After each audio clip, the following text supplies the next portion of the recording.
with respect to the fact that there are extraterrestrials and that they have been observing our planet for more than 1,000 years, and that they are reluctant to make official contact with us. I fully understand, since we are a very bellicose planet, and because of our nuclear capability, I think anybody should be very cautious about how they approach us.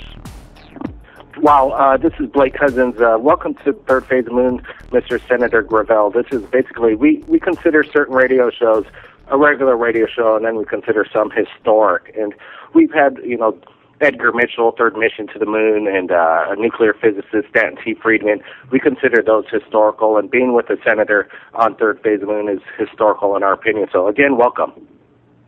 Thank you. Thank you for your kind words. Hey, let me get to this question. And you were also saying about this vast universe. I think it's mathematically impossible to deny through mathematics that there is life in the universe. It's too infinite and vast not to be that certain fact. My question is, as a senator in Alaska, was there any kind of that you could share with us, the viewers listening from around the world? We're going to be posting this up on the world's largest YouTube channel, Third Phase of the Moon, about protocol as your senator up there in case of maybe an alien, extraterrestrial craft that may have landed in Alaska, or is there any protocol? Let's just say ET landed, or there was a contact from a law personnel or something like this. Yeah, no, I have no knowledge of that from my Alaska experience, and so the answer to your question is no. My view then and now is that it's just logical that there would be extraterrestrial. And when you say it can be proven mathematically, I was not aware of that, but it is just plain logical that would be the case. Do you think it would be logical as well? This is the case, and we have been visited by ET for over 1,000 years, that maybe Congress should make some kind of protocol in regards to a phenomenon, a huge extraterrestrial event? Well, in my mind, both the administration and primarily the Congress should, one, acknowledge this possibility and set up or fund the UN committee that was created some time back, fund that commission to go ahead and pull in all the data, not only from the United States, but worldwide, and to monitor this activity worldwide and report the results of this investigation and this monitoring to the public worldwide, not just the United States. It's really infantile to think that our government withholds what it has discovered from the people of the United States and the people of the world. Other countries don't do that. France gives us every bit of information they have gleaned, and so does a number of nations in South America. But it appears that the military control this monitoring within the United States government, and of course the military is always beset by the elements of secrecy. And there's no need for secrecy in this regard. This is an issue that affects all human beings on planet Earth, and that whatever information is acquired about these extraterrestrials, it should be shared with all the people on Earth. I think we want to get to some other questions coming up in the program. We're going to be coming to break here in a minute or so, but I wanted to touch on some of the topics we're going to get to, and we want to ask you about about the certain leaks that Snowden has put out, and as well as the new. Yeah, it's quite an incredible story. We're talking about it right before you came on the show, that these characters out right now are absolutely almost cartoonish in its own way. The power these individuals have are quite amazing, and what's going on in this world seems almost like a narration, a play, almost like a play being played out for the people in a way that we can understand, and that's the way they want us to understand. So these are some of the big questions we're going to be getting into, but I also wanted to ask, while you're a senator, and we're probably going to have to save this for a break, but you were aware of Area 51, but just 6 months ago, just recently, they just announced that publicly the CIA says acknowledges that it did exist. Well, did you have any inclination or fascination about what was going on in there? And as a senator, did you have any right to, maybe visit Area 51? Yeah, I recall going to the area, or let's say driving through the grounds. I didn't go into any hangars or anything like that, but driving through it. I forget the reason why. I think I was taking a flight on a jet that the Air Force had arranged, and we flew out of the air base there. And so I don't recall beyond that. I do recall that during that whole period, I was so upset with the Vietnam War and that's really what really floated my boat as terms of interest. And so I don't recall getting involved deeply in other issues other than trying to stop the war. We were killing thousands of people, including our own soldiers, needlessly, and that's really what upset me and what was the watershed period of my awareness of governance. During the citizen hearing, you were presented with this testimony, a video from this man who remained anonymous, who told about working for the CIA and being ordered into the Oval Office where President Eisenhower and Vice President Nixon told him to go to Area 51, and if they did not let him in and bring back details, he was going to order the First Army out of Colorado to come in and invade Area 51. Can you tell us how that affected you or what you thought of that testimony? Well, it just struck me as very odd in the recitation of it. Just as Goldwater's statement that LeMay told him to keep his nose out of Area 51. And I found that very unseemly. A senator is elected by the people. They're there for national policy. And for a senator to acquiesce to the arrogance of a LeMay, I think is horrible. And of course, that's not a surprise because LeMay did the same thing with the President of the United States, John F. Kennedy, and considered Kennedy a traitor. So I can't add to what you're addressing other than to say that the military essentially run our government. And it's the military-industrial complex, and so does Wall Street.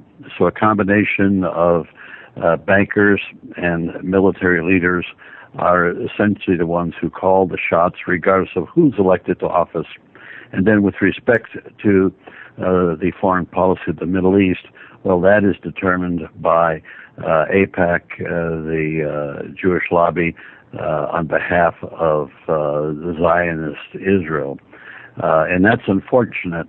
And we're seeing a pushback on that by the Obama administration in its negotiations with Iran. And I want to applaud that. And there's very little I have to congratulate Obama on, but if they're pushing for what I think is a real solution, which is a diplomatic solution. I think diplomatic solutions are the best solutions, and there are certain presidents that know how to do that. Take Reagan for one, and stopping the Cold War. That could have got messy, but this, these talks with rogue countries. Hey, it's a small world. We got to deal with everybody. So I suggest everybody start talking instead of fighting. What I wanted to ask. Go ahead, please. Yeah, sure. The testimony that came out of the citizen hearing, there was a lot of it, and there was also physical evidence along with pictures and videos and the testimony. Basically, in a Congress, what do you think they would have decided hearing this? It was pretty much in a state of law, and a court of law, it already would have been proven that there's something out there. There's an incident that happened. Keep in mind that Steve Bassett, who was the one that was heading up the Paradigm Research Group, which put on the hearing, their goal was to have a congressional hearing, and I disabused them of that. I felt that a hearing by Congress wouldn't produce anything. It would be, if anything, it would be additional cover-up by the establishment. I felt that the answer was a United Nations effort so that other countries could outvote us if they wanted to. And lo and behold, we discovered with a little bit of research that that's exactly what had happened as a product of earlier hearings, that the United Nations created a commission. It really was at the behest of the Prime Minister of the name escapes me. We invaded that small country in the Gulf. Panama. Pardon me? Oh, I thought you were meant South America. I was going to say Panama, but you said the Gulf, not Kuwait. Yeah, the Gulf. Grenada. Right. We invaded Grenada. Yeah, we invaded Grenada. The Prime Minister of that country, who was deposed by us, he was the one that led the charge at the United Nations to create a commission. And the commission was created, and we are on it. But we refused to fund it or to permit funding to take place. And so the commission has done nothing. And that's the vehicle that I think that we should focus on, is to get the necessary appropriations from the Congress to fund the commission, both from the United States and other countries. And that is where the effort should be made to pull everything together worldwide. To just have another hearing in the Congress, I think would be a waste of time and a waste of money. But that's my personal view, and I know that Steve Bassett feels differently about that, and I respect his views in that regard. Interesting. Let me ask you, why do you think the government doesn't want to tell us about extraterrestrial existence here? Because I think it's the military primarily. As I was saying earlier, the default communication process with the military is secrecy. Secondly, there's one testimony that, well, from several. We received testimony from the launch operators, military, for former captain, colonels, and majors, and they were telling us that whenever there was a hovering ET over the missile silos, that all the electrical systems failed. Now, from the military point of view, I can see why they don't want that to be known, and it should be known, but they don't want it to be known because it shows that here we've spent zillions of dollars on this capability, and when push comes to shove, it's inoperable. And so that's one of the reasons why they would maintain secrecy, because one, it's their default, and two, with this particular situation that we had testimony on, it would be too embarrassing for them to let that out. You know, that was actually the answer that Captain Solace gave when we had him on the show. He came on twice and spoke about the incident very much in detail. But I want to go back to Eisenhower. If you recall, when he left office, he warned everybody of the military-industrial complex rather than bragging about what he did good during his presidency, which is unprecedented with all the other presidents. Do you think he started the secret program and maybe was cut out of the loop? No, I think what happened, because he had a very aggressive foreign policy, a lot of invasions of smaller countries. And of course, his Secretary of State, John Foster Dulles, whose brother was also the head of the CIA at the time, were terrible. They were religious fanatics. They really thwarted any possibility of a détente with the Soviet Union at the time. And so Eisenhower tolerated that. But I think being a military man, ending his term in office, he was prepared to state that the control by the military-industrial complex, which is Wall Street and the military, that is a very dangerous situation towards democracy, and he's quite right. And why I think he did that was that he realized that even he, as a military leader, failed to control the military in his administration. Let me repeat that. He failed to control the military in his administration and acceded to John Foster Dulles, who was essentially a real warmongering hawk. Wow. Let's get to Snowden. Snowden's been world famous this past year, leaking U.S. secrets that he obtained from the NSA. There are people in the top administration that say they want to bring him back and prosecute, and then there's others that are talking maybe a possible negotiation, basically plea deal. He's looking for basically he's looking to come back to the U.S., but he doesn't want to be prosecuted. He wants to have his charges dropped. What do you think the case with Snowden? Well, first off, I think he ought to stay away from the U.S. There's no way he would get fair treatment from the government, from our judicial system. And, of course, what he's done is not committed a crime. These hawks who defer to the military-industrial complex are all upset because he's showing how venal these policies are and the venality of the secrecy involved. Now, Snowden, in my mind, is a great hero. What he's done far exceeds what Daniel Ellsberg did and what I helped Daniel do in the release of the Pentagon Papers. Because what he's revealed is the ongoing secrecy and the ongoing crimes committed by the government.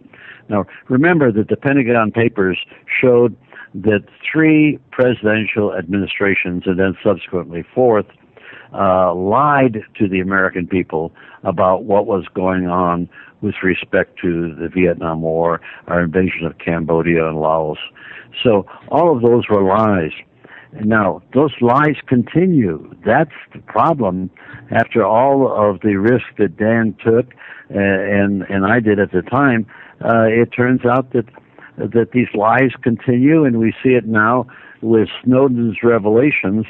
And if there's people talking about, well, we'll treat Snowden properly and give him a fair trial, well, look what happened to Chelsea Manning. No way did he get a fair trial.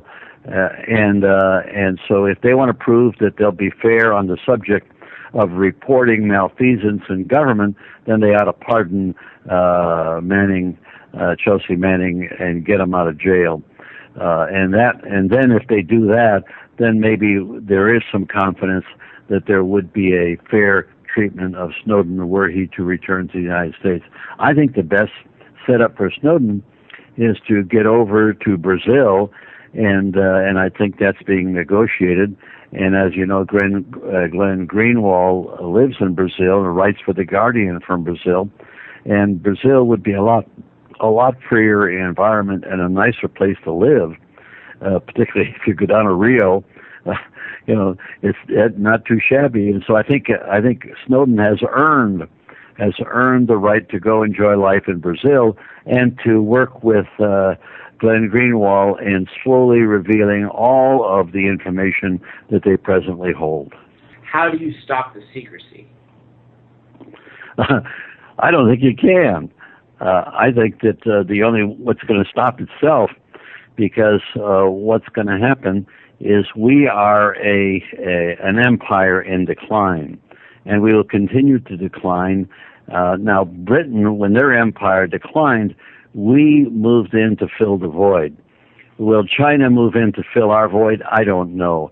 But I know we're in decline, and I know that secrecy is generic, not only to the military, but to anybody in power, because it serves 2 purposes. It covers up your mistakes, and it makes you feel more important than you really are. Keep in mind, when I was 23 and 24 years old, I was a top secret control officer for the Communications Intelligence Service in Europe. What we did is we wiretapped people, we opened people's mail. Now that was back in the 30 years, 40 years ago. And so we were doing it then, and we're doing it now. The only change has been that we have better technology today than we did at that time in Germany, and so the military and the powers that be are availing themselves of the technology that's at their disposal. But the whole purpose of this is to maintain themselves in power. The elites control our society and have from the get-go. When I say have from the get-go, I'm talking about the very foundations of American society in the 16, 17, 1800s. Wow. The secrecy continues. It just goes on and on. Obviously, there are some secrets that the public shouldn't be aware of for national security purposes and our safety. I totally agree with those are what you call order of battle. Those are order of battle. And there's no question that should be held secret. Here, I'll give you a good example. There's no reason why any senator in the United States or a member of Congress should know the schedule of the picket duty of Trident submarines in the Pacific and Atlantic. They don't need to know that information. It's not relevant to their task. But whether we should field submarines on picket duty, that's a policy question, and clearly the United States should know, the Congress should be the one to determine what that policy should be. At this point, I think that policy is primarily determined by the military, and the Congress merely signs off on that. I don't think that's adequate, but that's the way it works. There's photographs and videos of, these leaders and these criminals, basically Uday and Qusay out of Iraq, Saddam Hussein's sons. They show, after we blast them with an airstrike, their bodies to prove to the people, hey, we got them. And then Saddam Hussein, we got him and captured him, the video leaks of his hanging. And then the Libya event, we see Gaddafi being shot. Well, first there's an airstrike, and then we try and take them out. We fell, and then I guess some people on the ground, some citizens of Libya take them out. This is all shown to the public. But when we take out a major bad guy that inflicted so much pain on the United States in regards to 9/11, Bin Laden, why aren't we? Do you think we should have been shown the videos and the photos of Bin Laden and bodied? Yeah. First off, there's no question. He should have been captured alive and brought to trial. But they didn't want to do that because they didn't want to reveal a lot of information which may be very inaccurate with respect to bin Laden's guilt and complicity in a lot of these events. And so they didn't want to do that. And so from an executive point of view, from Obama's point of view, the best break that he could have is to have bin Laden killed in the process of being captured. And so I'm sure that that's what the orders were, shoot to kill as soon as you see him. And then, of course, they don't give you any reportage. He's brought to the aircraft carrier and is buried at sea. And so you just really don't know. And here again, it's you're stuck with the words which are very hollow in my mind. Trust us, we did the right thing. Well, forget the major. Forget the major media. They're never going to report and tell you anything that the elites and the military-industrial complex are going to want you to know. The media is complicit in essentially a horror in this whole activity. Absolutely true fact on that. But is it true that the SEAL Team 6 the team that took them out, perished in another helicopter crash? So anybody that was on the ground that was participated in this isn't alive anymore? Or is this a rumor? Well, I think it's part rumor and part fact. I had heard that several of the men involved were killed in an accident subsequent to that, and that's not all that unusual. But that's as much as I know. And so here again, the whole thing is shrouded in secrecy. Except when you want to make a movie, and then the military will help you so that it makes them look good in the movie-making process. Snowden and WikiLeaks, Julian Assange, apparently are rumored to have UFO evidence, and WikiLeaks has released a couple of videos. What do you think the implications of them releasing such information will be to us? Well, it'd be great. It would be great. I would hope that they would do it at a very opportune time so that it gets as much visibility as possible.